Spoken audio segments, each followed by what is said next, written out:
Hello Summoners, my name is Nathan Ng and welcome back to another ProGuides video. Today we're going to be going over the 10 broken bot laners that you should be abusing in your solo queue games. Let's go ahead and just hop right into it. Starting us off, we got the Voidwalker's child, KAISA. KAISA is extremely well known for her versatility as an ADC as well as a powerful pick in the current meta. Her ability to dish out a high amount of burst damage means that she can function as your team's assassin, or she can decide to kite back and play as your team's frontline destroyer. Regardless, KAISA allows for a myriad of playstyles and is a ton of fun as you can kite your opponents and assassinate your targets. It also helps that although it's not as good, KAISA is able to build AP items such as Zanya's to help keep herself safe. All in all, she is an extremely solid pick. Before we continue on with the KAISA build, let's quickly cover our question of the day. What is one bot lane meta that you miss? I personally miss having the Xayah meta as it was always a ton of fun to play with KAISA and Xayah since it felt like a skillful duel in the bot lane. Let us know your answers in the comments down below. For your summoners, you'll be taking Flash and into heal almost in every single lane. Feel free to take Exhaust into matchups where you'll be dueling the enemy ADC a lot, though this is not as common. As for your runes, you'll want to go Hail of Blades, Taste of Blood, Eyeball Collection, Ravenous Hunter, Magical Footwear, and Biscuits. These runes will give you some strong early game kill potential while you work towards getting your Q evolved near the mid game. You'll be starting out the game with the Potion and a Doran's Blade. It's not really advisable to go Doran Shield on KAISA since it stunts your Q evolve, but it's an option in extreme cases. For the rest of your items, you'll be looking to pick up Kraken Slayer, Berserker Greaves, Collector, Runeins, Infinity Edge, and top it off with GA, Lord Dominic's Regard, or Immortal Reminder. Keep in mind that KAISA is looking to get her Q evolve ASAP. That means be sure to pick up a Pickaxe, a Noon Quiver, or a Serrated Dirk to finish your early game power spike. Next up, we've got the only Yordle in this video, Tristana. Just like me in my past relationship, I love jumping into conclusions. And you can do that with Tristana, except you can also kill the targets and just keep jumping. This early game monster packs a punch as she's able to dive onto vulnerable targets and nearly kill them in one rotation. Her ability to punish picks like Senna and Samara make her extremely useful as an ADC. Alongside her already powerful early all-in, paired with her new rune setup, she'll be able to push this strength even further. Don't worry though, if you don't gain a big lead early on, Tristana is one of the best scaling champions in the game. Overall, she's a ton of fun, fairly simple, and, well, extremely explosive. For your summoners, you'll be taking Flash and heal every single game. As for your runes, similar to KAISA, you'll be taking Hail of Blades, Taste of Blood, Eyeball Collection, Ravenous Hunter, Triumph, and Alacrity. These runes synergize extremely well with your kit as they allow you to jump towards the enemy and nearly instantly pop your explosive charge. You'll be starting the game with the standard Potion and Doran's Blade. As for the rest of your items, you'll be looking to pick up Kraken Slayer, Berserker Greaves, Phantom Dancer, Infinity Edge, Lord Dominic's Regards, and finish it off with Mortal Reminder for the anti-heal, GA for the additional survivability, or Bloodthirster if you feel like you need that extra bit of lifesteal and damage. Overall, you're looking to snowball your lead early. That being said, don't be afraid to play it safe. Tristana scales extremely well. You'll just do a lot better with some extra gold under your belt. Bringing in chaos wherever she goes, JINX steals a spot in this video for how insane her buffs have made her. Due to her long range and high damage, she's able to become a powerful lane bully, especially in a meta where many carries are easily beat up by long range. The thing that makes her even stronger is that she grows in power as the game goes on. If you're afraid of Mr. 200 Years, you'll be terrified of what this original AoE champion can do. For your summoners, you'll be taking Flash and Heal. As for your runes, we found that taking Conqueror, Presence of Mind, Legend Bloodline, Coup de Grace, Taste of Blood, and Ravenous Hunter will offer you a consistently powerful playstyle. These runes will empower not only your damage, but with the buffs to JINX's range on her rockets, it makes trading during the laning phase even stronger. This is due to the synergy between Taste of Blood and Presence of Mind. You'll be starting off the game with your standard Doran's Blade and Potion. Don't be afraid to build a Doran Shield on JINX, but just know that it isn't too necessary. Your high range means that most of the time, you'll be able to harass the enemy and avoid taking too much damage. As for the rest of your items, be sure to rush Berserker Greaves as soon as possible. These boots give JINX a ton of power early game, so don't underestimate their usefulness. Afterwards, you'll be looking to build Kraken Slayer, Runeins, Infinity Edge, Lord Dominic's, and top it off with GA for additional survivability or Immortal Reminder for some anti-heal. Sometimes you can also build Rapid Fire Cannon or Phantom Dancer instead of Runeins in case that you either need the additional range or single target damage respectively. Nonetheless, this build will get you by the early game. Just make sure that you play patient and learn to punish your opponents with JINX's now oppressive laning phase. Just a reminder for our ProGuides family, if you enjoy the OP tier list like this, don't forget that we're still doing a ProGuides subscription discount. You can use the discount code RANKUP2021 to get 20% off your next subscription. If you've never used ProGuides before and you're serious about climbing the season, head over to ProGuides.com and enter the code so you can claim your sweet deal and gain access to exclusive guides, courses, and even coaching. Don't miss out on this amazing opportunity to reach your dream rank. Anyway, let's jump right back into the video. Up next, we got the prodigal explorer himself, Ezreal. While Ezreal may not seem like he's in a good spot, he's actually pretty powerful. It takes some practice, but his new build slightly shifts his playstyle and allows him to be an early game powerhouse that only grows stronger in the mid game. Sure, he may not scale as hard as some other carries, but the additional range and safety that you get outweighs that negative. Just be sure not to pick him into KAISA or you're gonna have a hard time surviving. For your summoners, you'll be taking Flash and Heal. There are occasional times which taking Teleport can be useful, but for the sake of consistency, you'll be taking Heal pretty much all the time. As for runes, there's not much being changed for Ezreal. You'll be running the usual Conqueror, Presence of Mind, Legend Bloodline, Coup de Grace, Mana Flow Band, and Transcendence runes. In lanes where you feel like you need that extra sustain, feel free to go Biscuits and Cosmic Insight. You'll be starting the game off with a Doran's Blade and a Potion. I'd advise not to start with the tier unless you know that you're going to be able to completely farm the lane, but believe it or not, Doran's Blade makes a massive difference early on. If you opted for a D-Blade start, pick up tier as soon as possible. As for your items, you're going to be building your Essence Reaver, Lucidity Boots, Mana Immune, Duskblade, Sorelda's Grudge, and Ravenous Hydra. Keep in mind that you can pick up a Tiamat early on, just don't finish the item until later.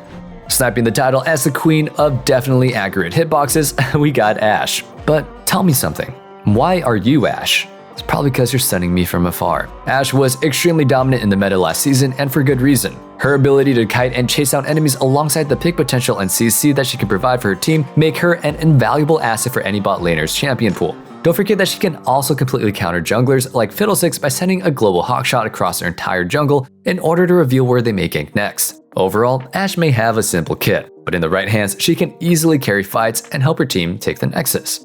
For your summoners, you'll be taking Flash and Heal. Feel free to take Exhaust versus team comps with multiple assassins or heavy dive potential. As for your runes, you'll be going for Lethal Tempo, Presence of Mind, Legend Bloodline, Coup de Grace, Biscuits, and Approach Velocity. Don't underestimate the power of your runes. In many matchups, you can run the enemy down due to the synergy between your passive and approach velocity. Add the extra attack speed from Lethal Tempo and you got the recipe for tearing apart immobile carries. Per usual, you'll be starting the game with a Health Potion and a Doran's Blade. For the rest of your items, you'll be picking up a Kraken Slayer or Shield Bow depending on if you need survivability, a pair of Berserker's Greaves, a Phantom Dancer, an Infinity Edge, a Lord Dominik's Regards, and then your choice of GA, Bork, or Mortal Reminder.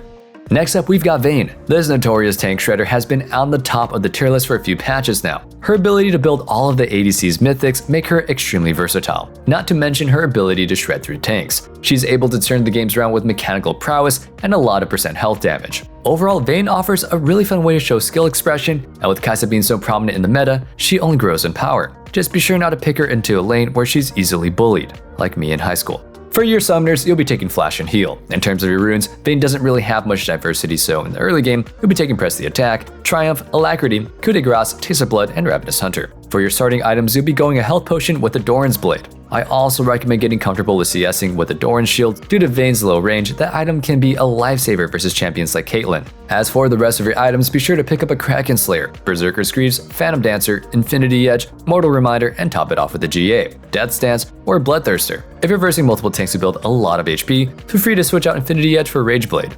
Ending games with a graceful curtain call, we've got the virtuoso himself, JHIN. JHIN is extremely well known for being the first ADC to break the traditional path of a marksman. Being able to fire only 4 bullets at a time, JHIN requires patience and calculation. That being said, this extra effort is worth it as your autos deal a significant amount of damage and can grant you a nice amount of movement speed. JHIN's utility allows him to support his team from afar, and his scaling gives his team some late game insurance. Overall, JHIN is a bit of a different range champion, but that not only makes him fun, but makes him scary.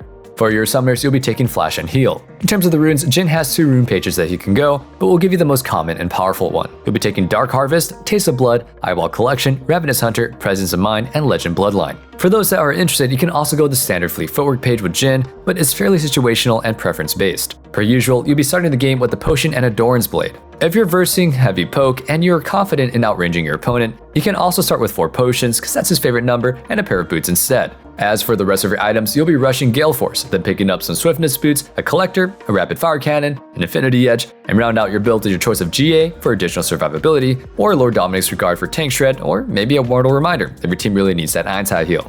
Feel free to switch the order Rapid Fire Cannon and Infinity Edge if you don't need the additional range for seeing the enemy. Regardless, Rapid Fire will work best in nearly every case, so don't worry too much about it.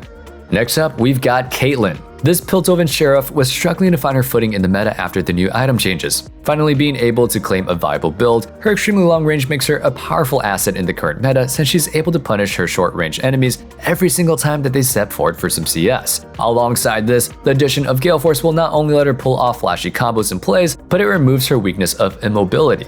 Overall, CAITLYN is a powerful pick that is fairly basic on paper, but can wipe out games when executed properly. For your summoners, you'll be taking Flash and Heal. In terms of runes, CAITLYN continues to use Fleet Footwork as her primary rune of choice. You'll be taking Presence of Mind, Legend Bloodline, Coup de Grace, Taste of Blood, and Ravenous Hunter alongside Fleet Footwork. As for your starting items, every game you'll be going for a Potion and a Doran's Blade, since due to your long range and its usage of Fleet, you'll be trying to punish the enemy ADC as much as possible. For the rest of your build, you'll be going Gale Force, Berserker's Greaves, Storm Razor, Rapid Fire Cannon, Infinity Edge, and finish it off with your choice of Mortal Reminder, Lord Dominik's, or Guardian Angel. Don't forget, if you're looking to build Mortal Reminder, be sure to pick up an Executioner's Calling early on. Enchanting crowds from all over the world, SERAPHINE made sure to make an appearance on today's list. Her ability to clear waves from afar alongside the great support that she can offer her team make her a power bot laner. Usually barred from items due to gold income, being able to farm as a carry lets her reach her item spike significantly faster. This only gets better as support items tend to be significantly cheaper anyway. Let's not forget that her ultimate extends through allies and enemies alike, which allows her to set up her team for some amazing wombo combos and overall great team fights. Regardless, SERAPHINE is a pretty safe pick that can help you lead your team to victory. For your summoners, you'll be taking the standard Flash and Heal setup. As for the runes, there's a lot of success with pages such as Airy and Phase Rush, but the most consistent one you should take is Guardian, Shield Bash, Bone Plating, Revitalize, Biscuits, and Cosmic Insight. This rune page will help you and your allies not only survive some extra bursts, but it helps empower the rest of your kit and items so that you can fully support your team. Speaking of items, you'll be starting off with 2 potions and a Doran's Ring. Afterwards, for the rest of your build, you'll be going Moonstone, Lucidity Boots, Staff of Flowing Water, Chemtic Putrifier, Zanya's, and then your choice of Ardent, Redemption, Mikhail's, or Archangel Staff. If you're deciding to go Archangel Staff, make sure you pick up an early tier so you can go ahead and stack it as soon as possible. Last but definitely not least, we've got Swain. This demonic war general allows his team to play fights slowly as he transforms with his ultimate. Alongside with enemies being afraid of stepping too close while your ultimate is active, you also gain a decent amount of healing, and after a short amount of time, you can burst in a huge area for some nice chunk of damage. While Swain is well known for his team fighting ability, his laning phase is nothing to joke about. He synergizes extremely well with nearly every single aggressive support, and he can work to engage fights himself due to many people not really knowing the range of his E. Overall, Swain offers great team fighting potential, a strong laning phase, and a nice bit of tankiness due to his items and passive. For your summoners, you'll be taking Flash and Heal. You could take Exhaust if necessary, but you have a lot of tools to keep you alive regardless, so it may feel a little bit wasted. For your runes, you'll be taking Conqueror, Presence of Mind, Legend Tenacity, Coup de Grace, Taste of Blood, and Ultimate Hunter. If you're paired with a high damage support, feel free to take the standard Electrocute page instead, so you can go ahead and have a better snowball for your lane. Otherwise, Conqueror is your best friend. Per usual, you'll be starting off with 2 potions and a Doran's Ring. Afterwards, build a Leandry's, pick up a pair of Sorcerer's Shoes, a Zanya's, Demonic Embrace, a Moral Anomicon, and finish off with either a Relize, a Rabadon's, or a Medjai's. Of course, if you decided on Medjai's, be sure to pick up your Dark Seal early on for the small power spike. That pretty much sums up our video. Don't forget to join our ProGuides family at ProGuides.com or through our Discord in the link down below. We offer exclusive giveaways and classes that you won't catch anywhere else, so stay tuned. Nonetheless, thank you guys so much for watching, and don't forget to like, comment, and subscribe. We'll see you guys in the next video, and as usual, don't forget, stay safe, stay healthy, and have a wonderful day. Peace.